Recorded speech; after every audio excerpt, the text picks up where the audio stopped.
Hello folks, John D. Ruddy here. I am here finally to do my questions and answers. Slightly belated celebration of reaching 200,000 subscribers. I think now I'm actually on about 210,000 subscribers. So thank you very much for everybody. The support has been fantastic, so thank you so much. So I'm just going to crack on into some of these questions and see who we got. Apologies in advance for any mispronunciations of names. So Tien Tran 4 asks, how many markers do you use in every video? So I use a lot of markers. I can actually show you. So this is one drawer of my markers. You can see I actually have all of the colors here, just so that I know what I'm going for, what I'm looking for. I use Letraset. Where are we?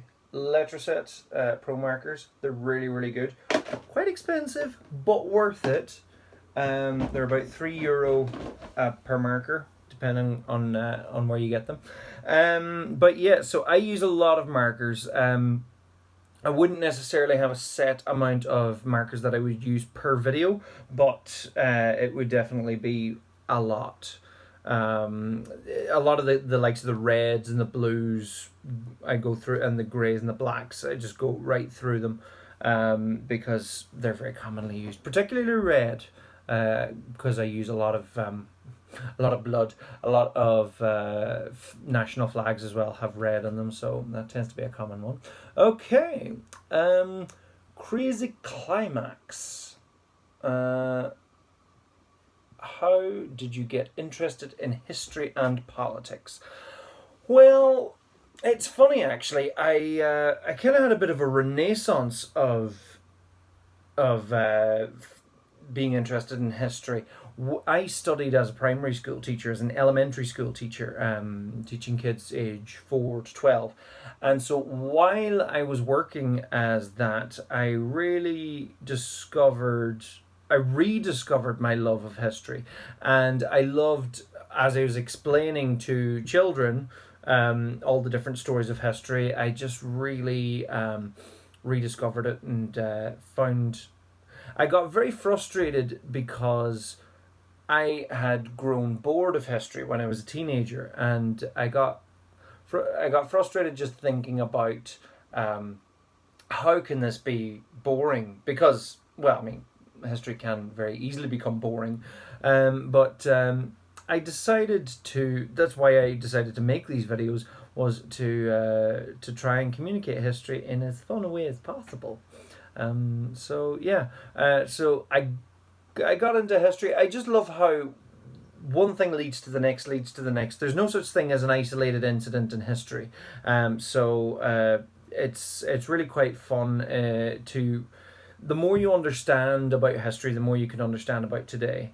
When you look at politics today, when you look at what's happening over in the United States, when you look at Brexit, when you look at all of these different things, you can see the seeds of these things planted in the past, in the recent past, in the very distant past.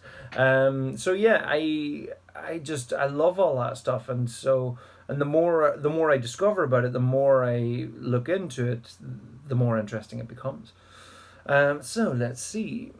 Scooty789. What inspired you to create the History in X Minutes videos? P.S. I love them. Keep them coming. Well, that actually question has been answered, I suppose. I think history is too important to just be for people who are interested in history. Now, I mean, naturally, a lot of my audience is interested in history, so that's why you're here. That's why you're watching my videos. But at the same time, it's very important for people who aren't interested in history to at least have a basic understanding of history and where certain things come from and what certain things are. because it just allows you to be a more informed human being for the most part. Okay, so Owen LFC. Is that Liverpool Football Club? I'm showing my very limited knowledge of football. Favourite period of history to cover and research for a video? And does Brexit mean Brexit? Ooh, well, I'll take the first question anyway. I might come back to the second one. Favourite period in history? There's so much.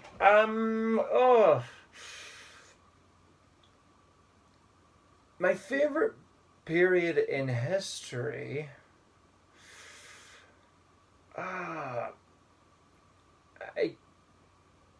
the Enlightenment is very interesting, just like that early modern period where people start to very much move. Well, I suppose they're kind of two separate times, but kind of going from the early modern period of like the 1600s into the 18th century. It's quite interesting, just the beginnings of a lot of this rediscovery. I suppose the Renaissance also did that. See, this is the thing. The way that I look at history, it's a huge big tapestry to me. So I find it very difficult to really narrow down in one spot, because it's just the passing on of knowledge, and it's you drop a pebble here and it leads ripples all the way through history. So it's very difficult. I mean, obviously I would be interested a lot in Irish history because I'm Irish, as you may have noticed from some of my videos. But yeah, the Industrial Revolution is very interesting. I mean, World War One, World War Two, naturally very interesting, naturally very tragic, but very interesting nonetheless. American expansionism I find quite interesting. Again, quite tragic in some ways, depending on whose perspective you're looking at. But yeah, I mean, obviously, I would have a very Eurocentric view of history. So I would very much want to expand my knowledge of the history of other continents a lot more. But yeah, it's hard. That's a very hard question to narrow down, and I might come back to Brexit. Wasp 90. Are you going to make a Korean War video? I'd love to make a video about the Korean War. There are loads of videos that are on a very, very long list of videos. Some videos I have hinted at. Some I have not hinted at and have come out of the blue, like that Flight of the Earls video. That actually came by working with a history group in Rathmullen where the Flight of the Earls actually happened. So that was quite cool. Rathmullen is only about 20 minutes away from my home, so that was quite nice to have one of the most significant moments in Irish history happen just 20 minutes from my home. But yeah, there's definitely I want to do a video about the Korean War. There's loads of things coming. My next big history video is going to be the War of 1812, as I've had a lot of people asking for that one. Been a lot of people asking for a lot of videos, but I think my most requested video until last year was the Vietnam War, and I finally did my video about the Vietnam War. So now it's quite interesting in a post-Vietnam War era of my videos. Okay, Blake Barron asks, when is Irish Civil War coming? Well, I hope there's not one coming anytime soon, but the video, which I have hinted at, because you see, that's the thing, I tend to lay the seeds for loads of different videos. I mean, the Vietnam War video I was hinting at since since 2014 with the end of my Cuban Missile Crisis video. So I'm kind of like Marvel like that. I'm like Kevin Feige dropping little hints and setting up things. And some things I have very immediate plans on following up on. Like I set up World War II at the end of my World War One video, so naturally that was the next thing to go on. And likewise, World War II set up the Cold War video. Although actually, I did the Cuban Missile Crisis first in that instance, but still, I do plan. I do lay the seeds and hint at those things. But my Irish Civil War video will come, I would say, sooner rather than later, but I do not have a specific time. But as long as you're subscribed and have the bell icon hit, you will find out as soon. But not only that, but if you follow me on Instagram, and I tend to post up some illustrations of videos that I'm working on, so check it out. Okay, Boffin Boy. How long roughly does it take you to sketch your drawings that accompany your videos? Also, what comes first, the narration or the drawing? That's a very good question. It would usually take me about a month to do all of the illustrations. I usually block out about 3 weeks to do the illustrations, although my videos have been getting slightly longer recently, so that tends to get a little bit longer. But the nice thing in some regards is the more history that I do and the more history that I cover, occasionally there is overlap. So I say the Louisiana Purchase, for example, that featured in my Napoleonic Wars video. And so when it came to doing my video about the presidents of the United States, when I'm talking about Thomas Jefferson, I didn't have to redraw the Louisiana Purchase. It was already there. Actually, I think it actually did a more detailed map of that, but still.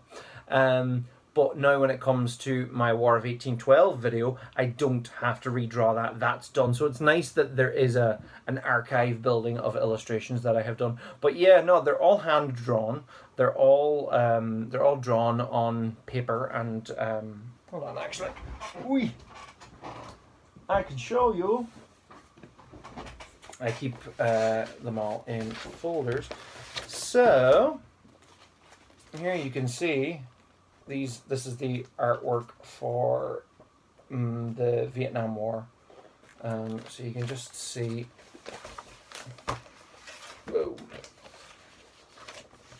That's just one, and you can see that I draw all of the bombs that are dropping, and then later I will, in a kind of a stop motion fashion, I will. Oh, that was a wedding invitation that I did on the back. But yeah, I will kind of almost like stop motion animation move a lot of the pieces. It's very, very old school style animation, but it works, and I like that style for Manny Man. But yeah, so does the narration come or the drawing? Well, the script comes first. The script dictates what illustrations that I do. So I will write the script first, research it and write the script, and then I will do a whole list of illustrations. So this is actually my list of illustrations for the War of 1812, and that allows me to roughly see how many illustrations I have to do. So I'll read the script and go, okay, I want to be seeing this when I'm reading that. So I'll be doing that. Yeah, so the script always has to come first. The script does change. It's really nice that it's just me. In some ways it's difficult because I have to do everything. So it takes longer, unfortunately, but at the same time, it's very handy if I have to make a quick change, say in the script, even when it comes down to recording it. So I will write the script, plan the illustrations, do all the illustrations. That's usually the thickest part of the work, and then I'll scan them all in, which is wonderfully brainless, and I love that part because I'm just all of the mad creative stuff is done, and I can just switch my brain off and scan in the pictures for a while, and then I'll edit them and animate them and record the voiceover as well, and so it's quite handy that that I'm doing all of those jobs, so that if there's any editing, any creative decisions that are made, I can make them quite quickly. Yeah. So, Ferin Madza, will you talk about Yugoslavia's rise and fall sometime? I'd quite appreciate that. Yes, again, it is on the list. It's something I'd be very interested in.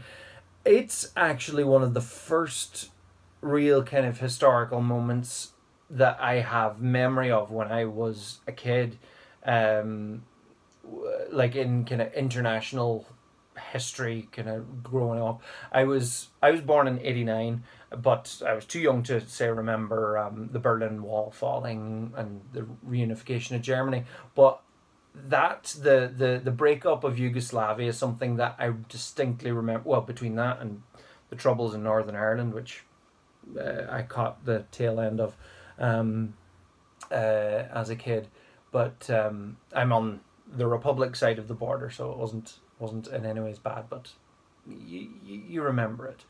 But yeah, the breakup of Yugoslavia. I always remember the Bosnian Eurovision entry in 1993. I was 4 years old and I loved that song, and I was just amazed that the team ran to the plane on the runway and were getting shot at while they were running on the plane. It was quite extreme, and I think that there's just something that really kind of caught my imagination there, even as a very very young child, and it was something.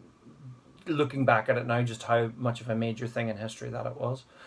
But again, looking at the links in history, all of that stemmed from World War One and before that. So that's what I love about history. There's no such thing as an isolated incident.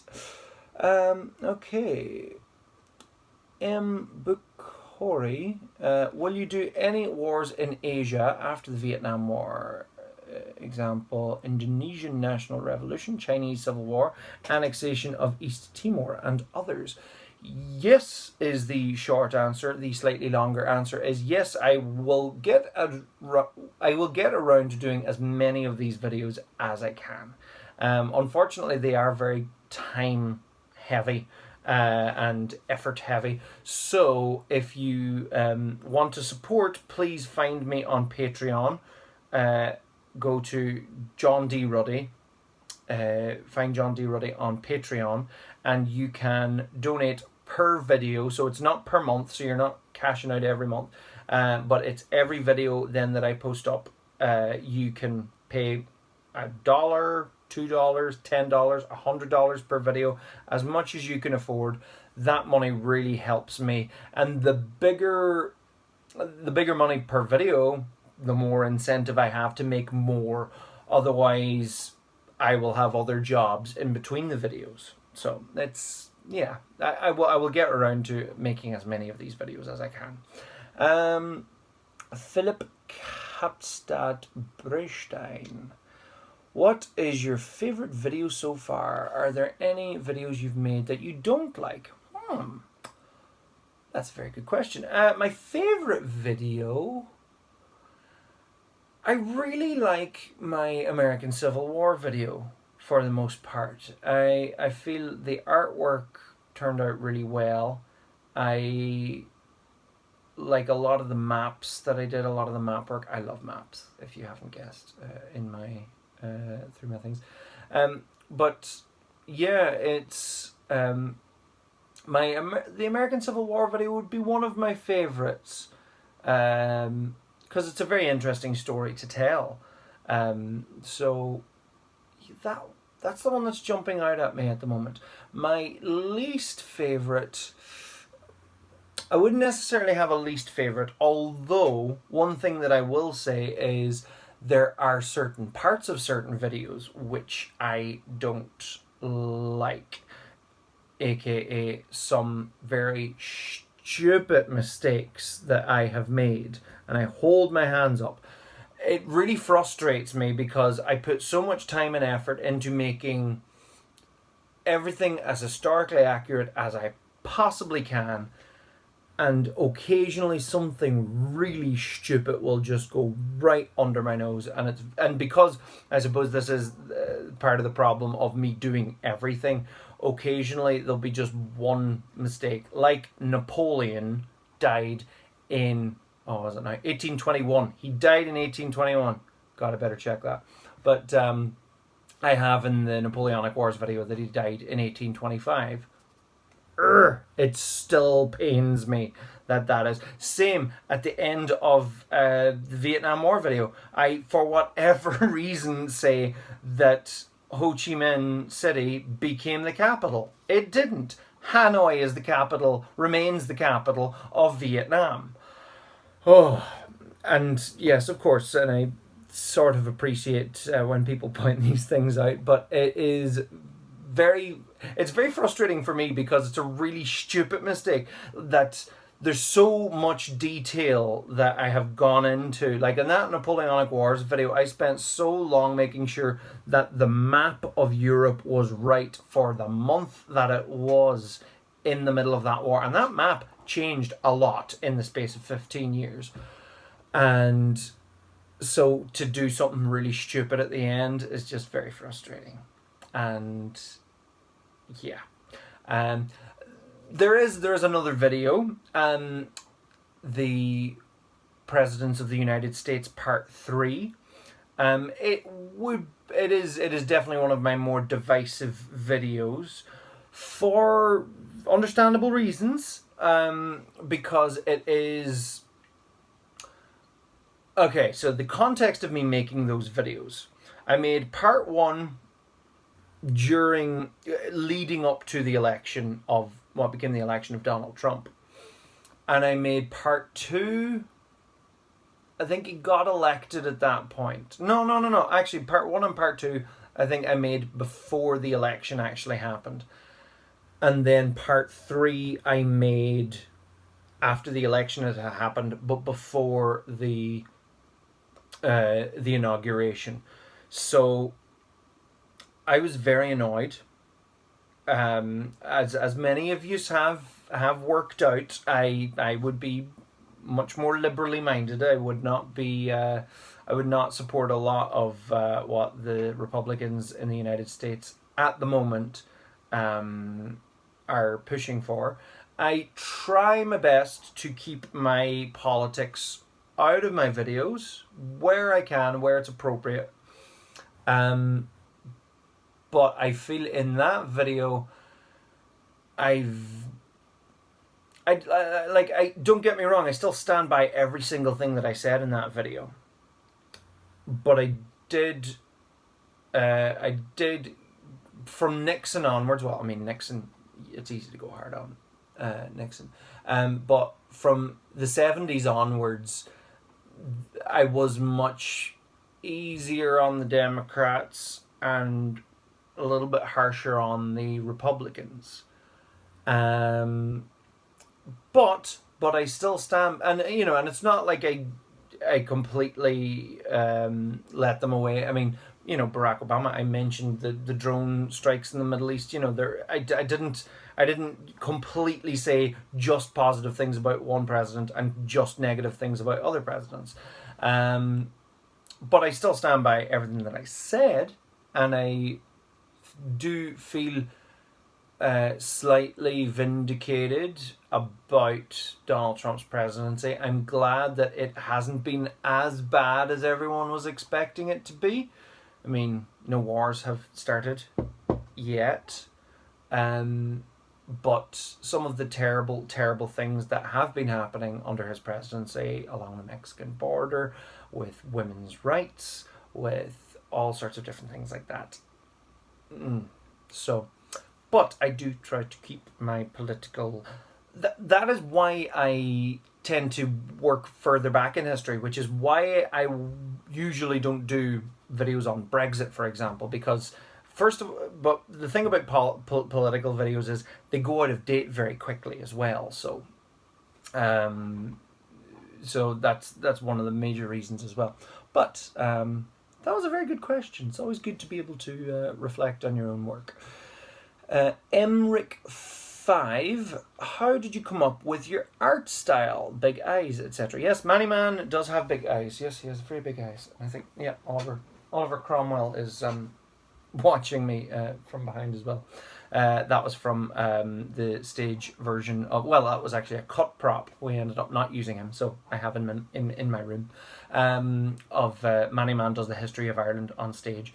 But yeah, I've been trying to work out specifically. I've been drawing Manny Man for years, since I was about 14 years old. I remember specifically there was this one time I drew like a little doodle on every single page of my French book, and of, like, he was climbing up. He was climbing up the side of one and jumping off the text of another page, or looking at something, or and that big eyes was always there. The big eyes and the stick arms, stick legs. He was just so wonderfully expressive, and yet very quick and easy to draw, which is very convenient. I mean, there's a reason why he doesn't have any hands and feet, because they take time to draw and they take time to get right, and so it's just a lot easier for him to not have them. So it's a convenience thing. If I would aim a very specific inspiration, there was concept art for Sonic the Hedgehog. There were tiny little stick sketches for Sonic the Hedgehog that were done just to show the different obstacles in the original Sega Mega Drive, Sega Genesis games.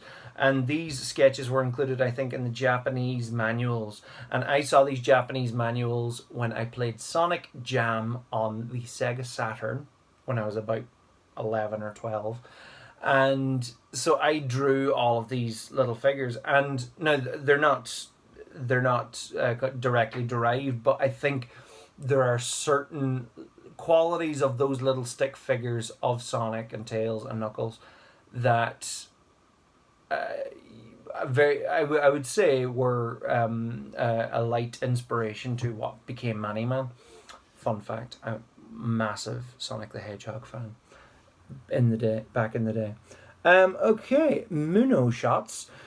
Since you're from Donegal, can you speak Irish well? Well, te géige agam ach níl sé forfa.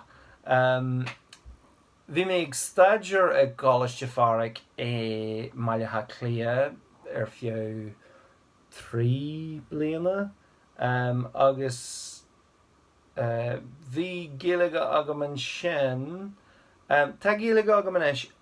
Yeah, so for anyone who's wondering what just happened there, I was speaking Irish.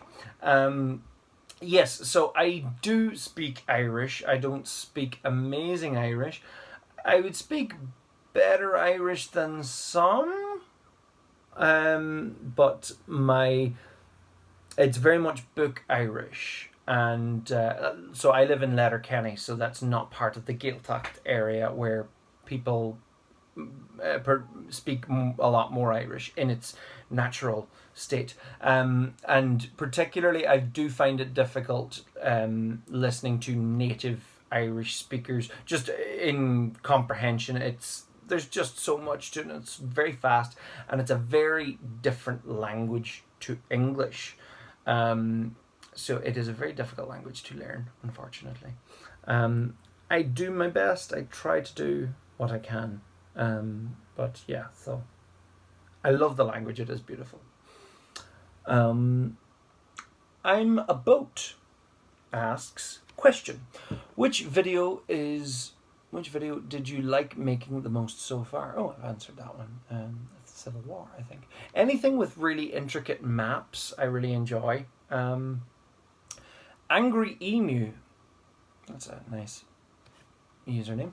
What's your favourite Irish historical battle, and also your favourite international historical battle to read about?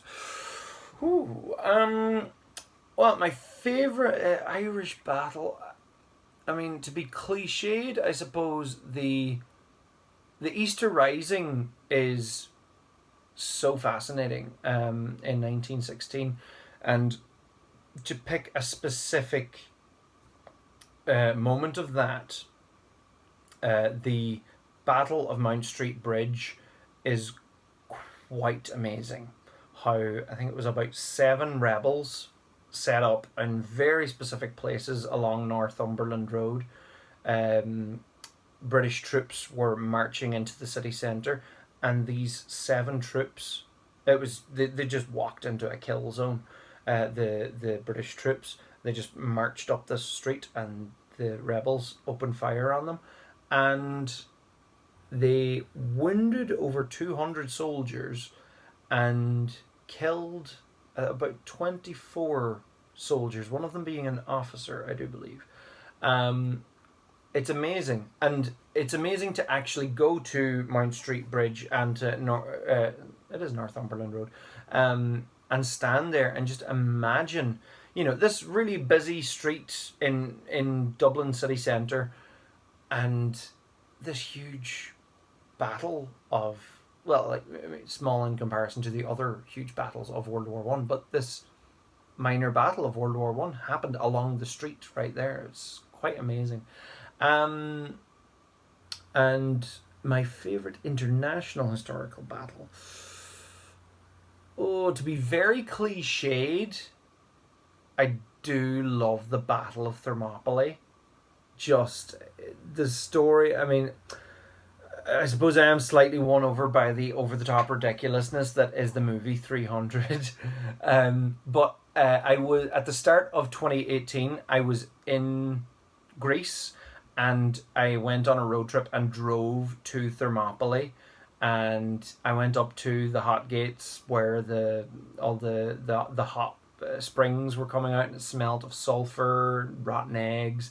But to stand there and just to see that narrow passage, but not as narrow as the movie makes it out, but just that narrow space between the mountains and the sea, that was where they chose to make their stand. And it makes so much sense when you see the space. And I saw the big statue to King Leonidas, and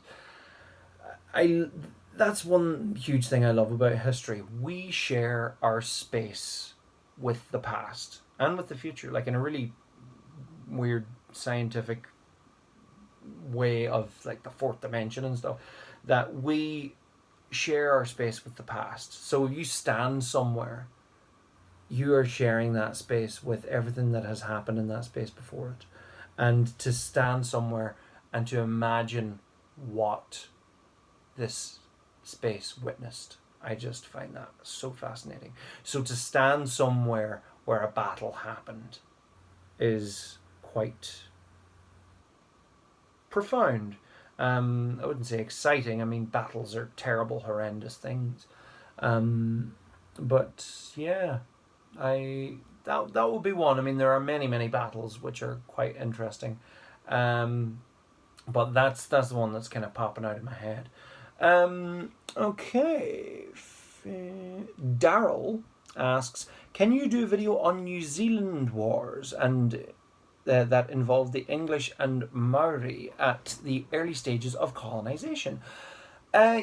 Short answer is yes. Again, it's just all down to time. I would love to do a video about New Zealand. New Zealand has gotten very few mentions in my videos, and I often feel bad for New Zealand, it being right out on the edge. But I would really love to go to New Zealand sometime. I'm a huge fan of New Zealand, but unfortunately it is on the exact opposite side of the planet to where I am. But I would definitely love to go there. I'm a massive Lord of the Rings fan, so I would have to do the tours and see all the places, but also just take in the natural beauty that is New Zealand. It's not just Middle Earth. But yeah, I would love to do that. And I would love to look more into Maori culture as well. I love the languages and the traditions and the art, and yeah, I look forward to that.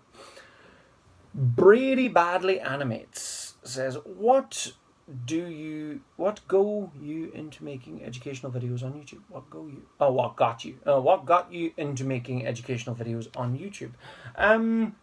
It kind of happened by accident. The first history video that I made was Irish history in 6 minutes, And it was something that it was based on a presentation that I did at a German youth exchange in 2012, where I did a very quick PowerPoint presentation just using images from Google, where it was like, first we had the Stone Age, then we had the Iron Age, then Christianity came, then the Vikings came, and then the Normans came, and it was just this really, fast thing, and just this cause and effect, cause and effect, cause and effect. And so in late 2013, that idea had always been in my head, and I had just finished illustrating my friend's book. My friend Kieran Kelly wrote a great history book about Letterkenny called Letterkenny, Where the Winding Swilly Flows, and I had just finished doing the illustrations for that, and I what did I do? I did that, yeah, and I'd almost had withdrawal from, because I'd been drawing so much over the last couple of weeks, that I wanted to then do the Irish history video. So I did the Irish history video and put it up online, and it went viral across Ireland, and it gained me my first little stockpile of subscribers, and it was amazing. And I remember getting excited when it was like on 5,000 views, 10,000 views. I was like, wow. And then I thought, what if I make a video of more international appeal?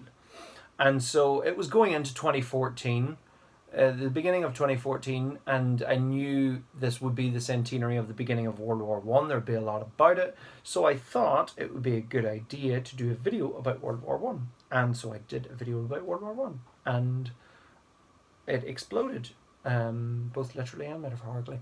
And loads of people watched it, and it went viral across the world.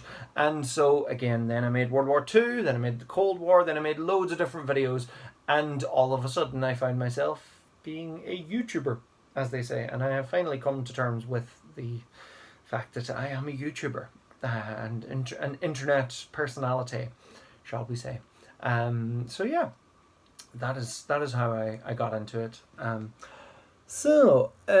Big Ben 77, can you do a video on the siege of Jadotville? Oh wow, I would love to do a video on the siege of Jadotville. For anyone who doesn't know, the siege of Jadotville, it was an Irish regiment of peacekeepers, of UN peacekeepers in Congo. I think it was Congo. I haven't researched this video yet, but yeah, and it was in the Congo, somewhere in Central Africa, and they found themselves guarding this little, not even a village, a hamlet called Jadotville, and they were told to hold this position. And amidst all of this, there was so much international intrigue on what happened, and there were French mercenaries who were sent to capture this place for a mining company, and the UN didn't want to officially make this a thing. It was all very tense. It was all very crazy. But long story short, this little Irish regiment, who everybody was completely underestimating, held the fort for about a day or two, but they put up an amazing fight. But it was all it was all covered up, and they were their story was not really properly told or uncovered until the turn of the 21st century. But I'll not go too much into it. There's a brilliant Netflix film about it. I think it's just called Jadotville, or The Siege of Jadotville. It's one or the other. But it's definitely a video that I would love to do, because it's an amazing story. Plus, they're Irish, so yay. Seppo-Laitela. Thoughts about Finland? I really hope that Seppo-Laitela is a name and not a swear word, although I know several swear words in Finnish. Fun fact.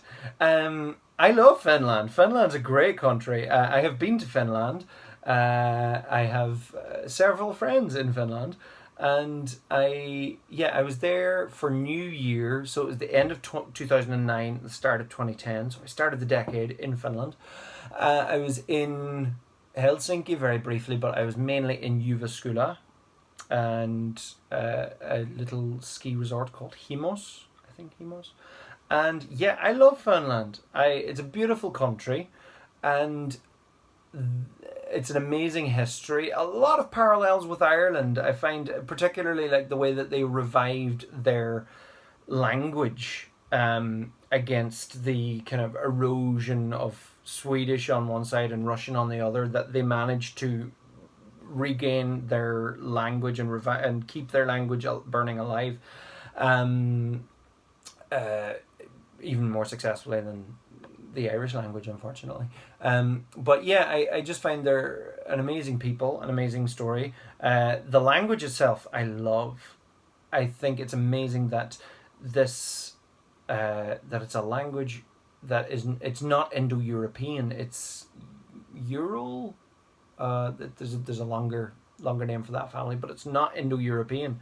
I can count. I can count yksi, kaksi, kolme, neljä, viisi, kuusi, seitsemän, kahdeksan, yhdeksän, kymmenen. Kiitos. So yeah, I love Finland. Finland's great. Hi Jenny. So Matei Baroch, are you planning videos with other creators? Not specifically at the moment, but if any creators would like to get involved, please get in touch. I'd be interested to see what you would like to do. But yeah, I'd love to collaborate. It would be a great thing to do. Harton, question.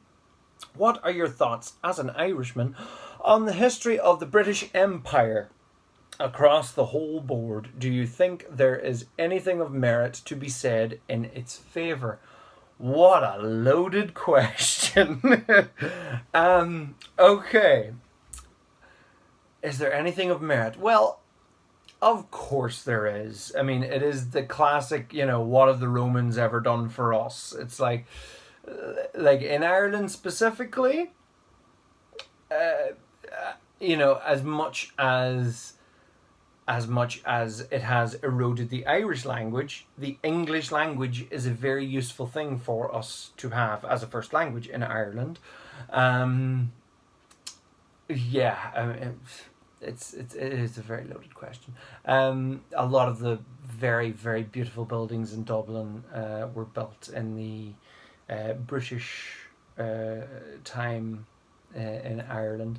I mean, yeah, there are a lot of great things that came from it, but all of those great things were built on a foundation of imperialism and built on a foundation of colonization and built on a foundation of conquest and theft, to use a very simple word. A lot of Great Britain and what made the British Empire great. Like when you get a lot of Brexiteers nowadays talking about, well, we had these strong ties with India and Australia and South Africa in the past, we can just open up these. Back in the day, as part of the empire, you just took the resources. It wasn't so much trade, it was just taking the resources. And yeah, it's a very complicated issue. And I have huge problems with imperialism, of all sorts of imperialism, throughout history, and not just British imperialism. French, Spanish, Portuguese, German, American. There's a lot of imperialism, which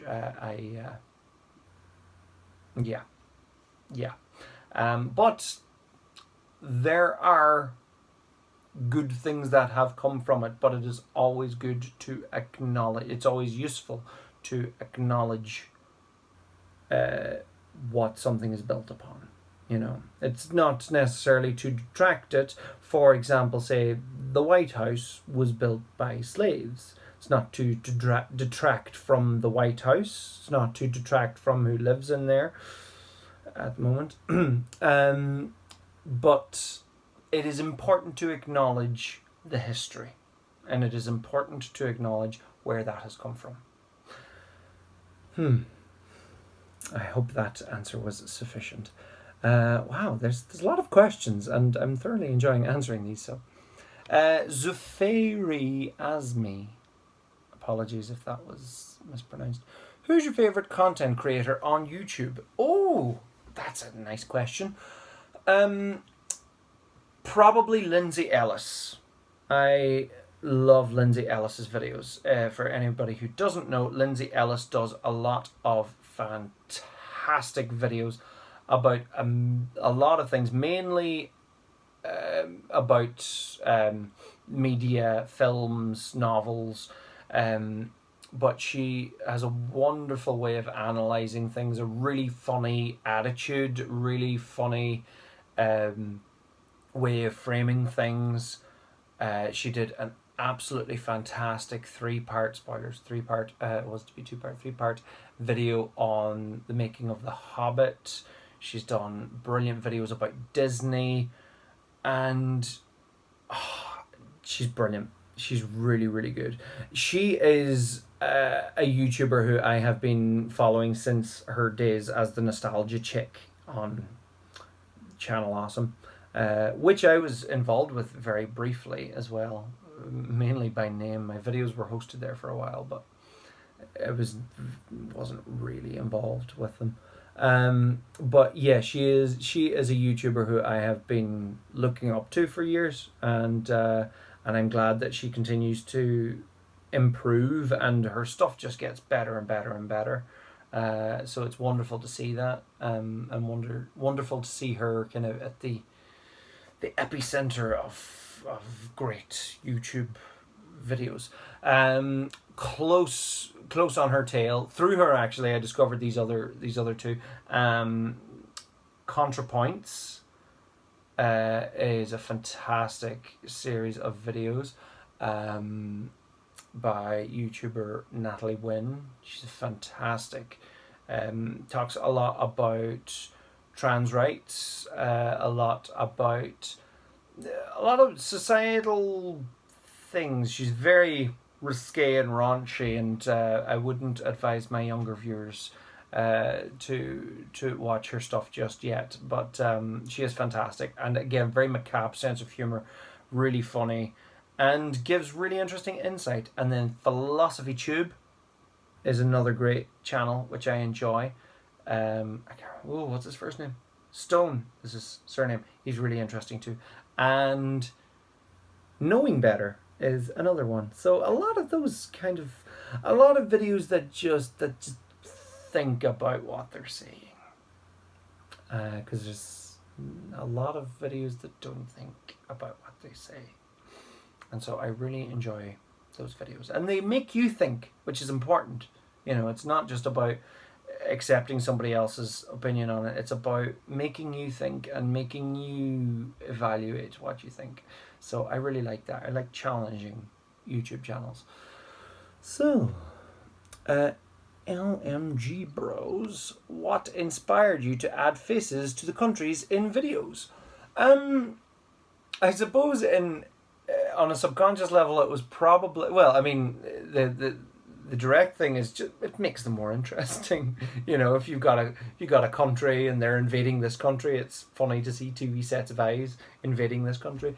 Where that stemmed from was probably Banjo-Kazooie, because they would throw they did much longer eyes than Moneyman's. But they would just throw eyes on anything, and it would just instantly be a character. They'd have a pot of flowers, throw eyes on it, it's a character. Have a book flapping up and down, put some eyes on it, it's a character. So I suppose it was that philosophy of put some eyes on it, it's a character. Crusader Games. Will you do a video on the Age of Exploration anytime soon, or on the Crusades? Hopefully, yes. Hopefully. Again, they're two periods of history that I'm really interested to look more into. So, yes, fingers crossed. Mr. Name. Who did you support in the 2016 election? Well, I assume you mean the American election. Well, did you watch my part 3 video? I mean, of the presidents. I'm not a fan of Donald Trump.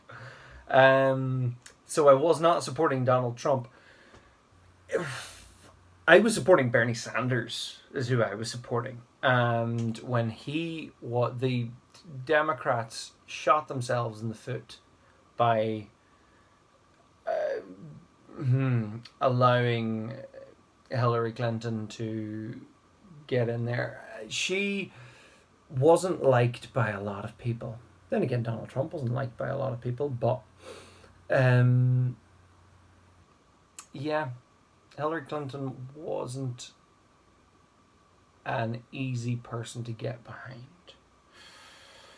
And when it came to crunch time, I was hoping Hillary would win because I did not want to see Donald Trump become president.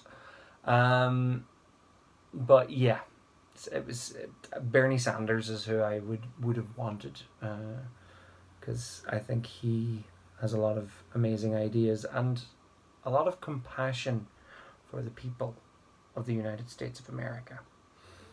And I think the people of the United States need a leader who has compassion for them, because there's a lot of them. And it's a big country. And it's a country that needs love and care at the moment. And there's not a lot of love and care at the moment. It's a very divided country. For a country called the United States of America, it seems quite divided.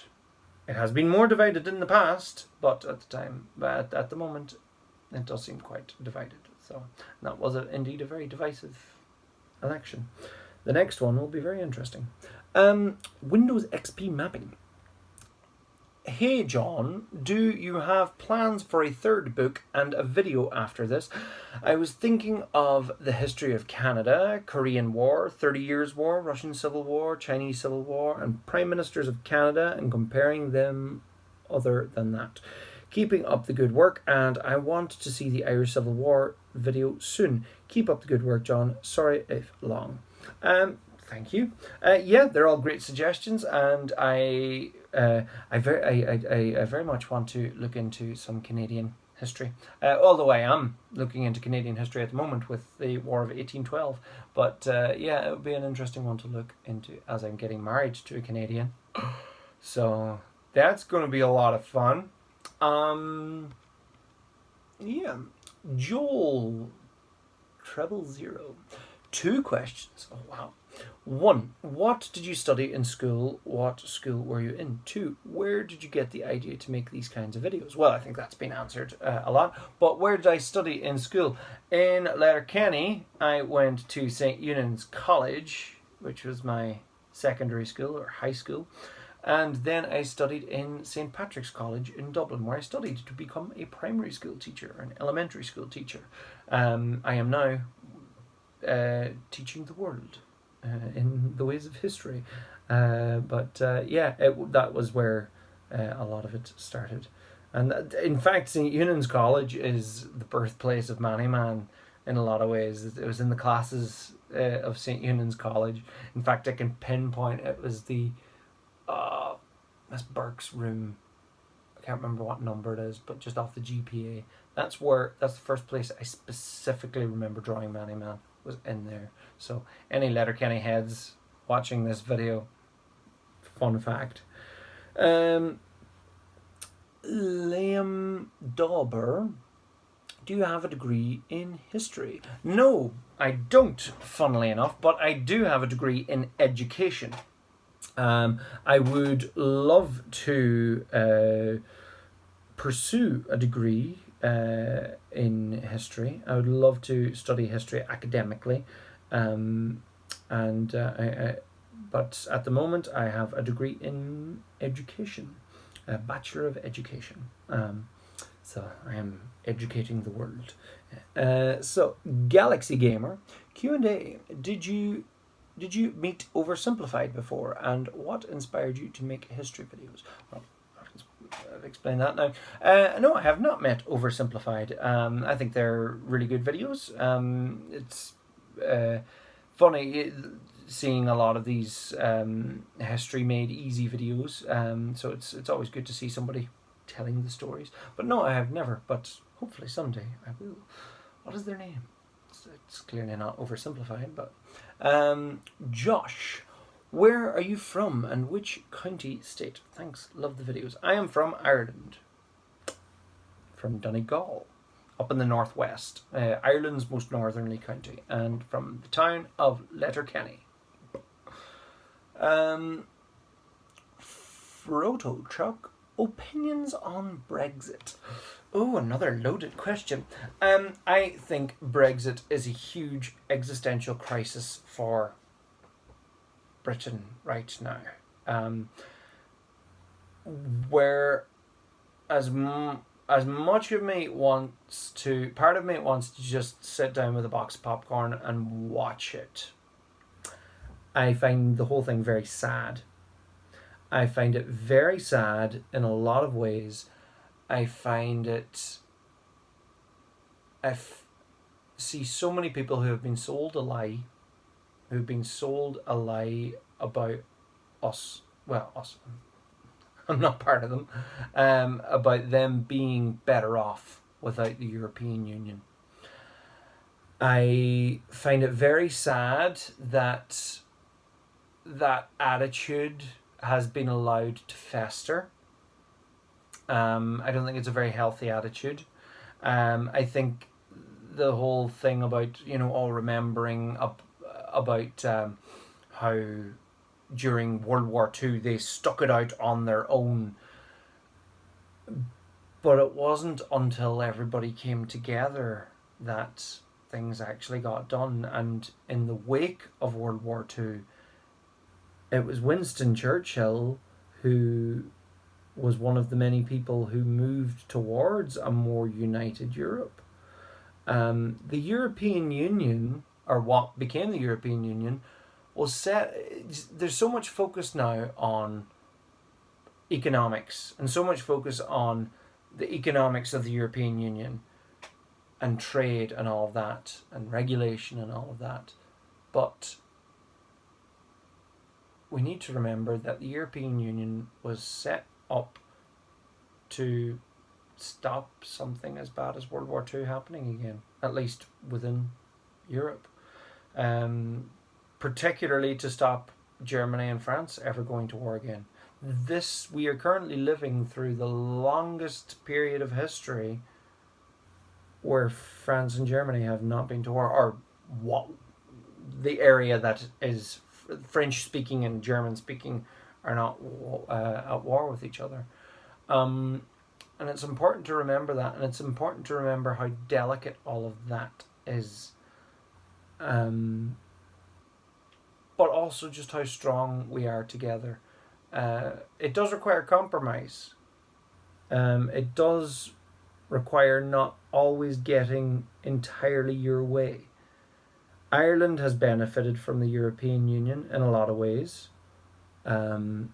Everyone has benefited from the European Union in a lot of ways. But there is a lot of work still to do. There's a lot of attitudes. Say just the whole thing about how, say in Germany, for example, there's a lot of attitude of, well, why don't all the other countries just raise up their retirement ages like we have here? And one of the big things is that there's just cultural differences, that different countries, different people have different attitudes towards work and time off, and there are just certain things that are different. But back to Brexit, I think it's a huge existential crisis, because you've got so many people who are hearkening back to this age of the British Empire and and it's just not, and but just not recognizing the friends that they have in Europe, and you know, we're half, where people are kind of partially going, yeah, well, if you want to go, on you go. On the flip side of that, you know, like there's a very obvious frustration with Britain, but at the same time, it's it's very sad because nobody wants to see the UK leave. They don't. You know, Europe is better off. The European Union is better off with the UK in there. Ireland, in particular, is better off with the UK in the European Union. They're our biggest trading partner. We're the only land border with the UK. I literally live 20 minutes away from the border. And that's a whole other issue right there with Northern Ireland, and this disregard in England. You know, during the campaign leading up to the Brexit vote, everybody over here, everybody in Northern Ireland, were sitting there saying, guys, what about Northern Ireland? What about the Good Friday Agreement? But nope, the Brexiteers were too busy talking about false promises about the NHS and banana sizes, and nobody was talking about the actual practicalities of having a border with the EU in Ireland, and all of the problems that that would cause, because only 20 years ago Northern Ireland was a very different place, and the remnants of all of that are still there, and there is still stuff bubbling under the surface, and it is a very delicate piece, and this whole Brexit thing has just ploughed through the Good Friday Agreement, and it's very frustrating to watch, and it's very sad, and I hope for everyone's sake that Brexit doesn't happen. So there are my opinions on Brexit. Okay, we're nearly there. Alex8360. Question: what part of Ireland do you come from? Donegal. Woo. Sebastian Kayander. Are you all alone working on your videos, or do you have friends that help out with drawings, information? I'm all alone. For the most part, I'm all alone. Now, when it came to doing my play, Manny Man Does the History of Ireland on Stage, I had a wonderful team of people working with me through Angrianan Theatre in Letterkenny, and it was a wonderful creative process. But when it comes to my videos, I'm pretty much working alone. Occasionally, somebody who knows something about the content that I'm working on will give me a little tidbit, and I will choose whether or not to add it, but for the most part, it's just me. Jessica Iris, congrats. How did you come up with your Manny Man character? Random, sum up Infinity War in one word. Ooh. How did you come up with your Manny Man character? Well,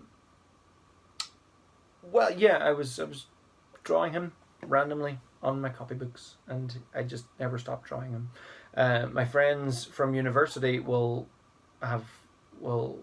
be able to tell you that they have seen so much Manny Man drawn all over my notes. I'd had pages at the back of my refill pad, and I would just be drawing Manny Man the whole time. Sum up Infinity War in one word. Oh, snap. Oh god, I'm not proud of that one. Slightly am, but I'm not.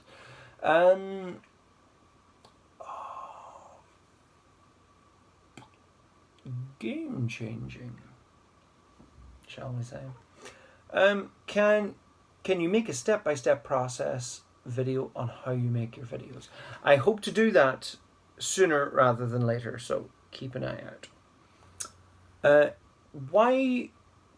So this is I Eat Your Brain 84.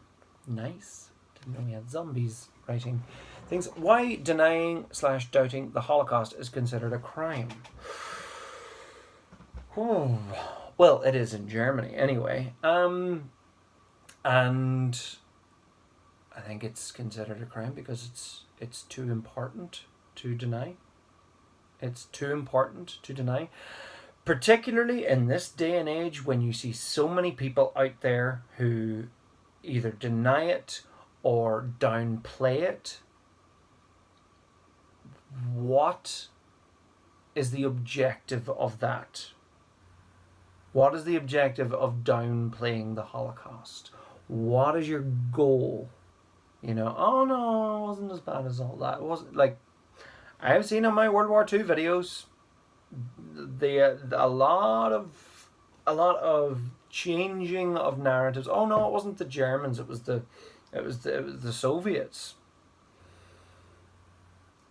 The Holocaust happened, and there is a lot of evidence. There is a lot of evidence to show that it did actually happen. And anyone who is denying or downplaying what has happened is wrong and is either being led or is actively working towards an end, a sinister end of denying it. That's all I'll say about that for now. Supreme Cesario. I'm so glad I went looking on YouTube for info about the Cold War for my assignment, because then I stumbled upon your channel and it got me interested in history. You're welcome. Question. Do you ever plan to make another big video about things like presidents or kings of other countries, and are you going to make another book? Oh yeah, somebody else asked me about a book. I do. I have a lot of plans about books. I won't divulge much details at the moment, but let's just say there are things planned. With regards videos like presidents or kings, yes, or queens. I have a lot of that in mind. I actually have part of a script written for a particular country, which has a very interesting history, and judging by the length of it, it'll be a 3 or 4 part video, but that is to come.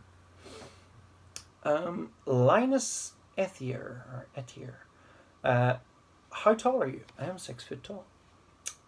Daniel Stewart, question. What got you into history? Teaching it. Well, actually, as a kid, I liked history. I really liked history. I loved a lot of the ancient cultures, ancient civilizations. I loved the Vikings, the Aztecs, the Celts, the Romans, the Greeks. I found it so interesting, just these different groups of people and how they lived at different times. They had different ways of clothes, different weapons, different cultures, different gods. I just find it so fascinating. And then I got bored of history for a while. I found it's funny actually, and this is part of the reason why I make my videos as well, is there's a period, particularly during the 19th century and moving into the early 20th century, where it stops going from illustrations and paintings and starts going into photographs. But of course, they're all black and white photographs. And this sounds terrible, but I just a lot of black and white photographs I just find boring. I like colour, and many of the younger generations nowadays like colour as well, and so I like being able to make my videos in full colour. So in that period, everything is in colour, although it doesn't help because a lot of the fashion at the time was black and white suits, so that's wonderful. But yeah, Vincent Games, Nebulous and Civilization. Can you tell us a bit about yourself and why you're doing this? Thanks and congrats, by the way. Oh, thank you. Well, my name is John D. Ruddy. I work as an actor, illustrator, YouTuber, historian, all sorts of different things. Somebody sent me a message on Facebook. It's David Toy. He's a good guy. He's asking me about the final episode of Game of Thrones, which I have not watched yet. It's another story. Can you tell us a bit about yourself? Yeah, well, yeah. You've probably gathered a lot about what I do now from this, so I'll consider that answered. Nashed, I assume, is that the pronunciation? First that nothing. Congratulations on your 2000k subscribers. Thank you. You really deserve it. Thank you very much. I love your art style. It's very charismatic. Question: do you have plans to do a video about the Spanish Civil War? P.S. Sorry for my precarious English. I hope the message is understood.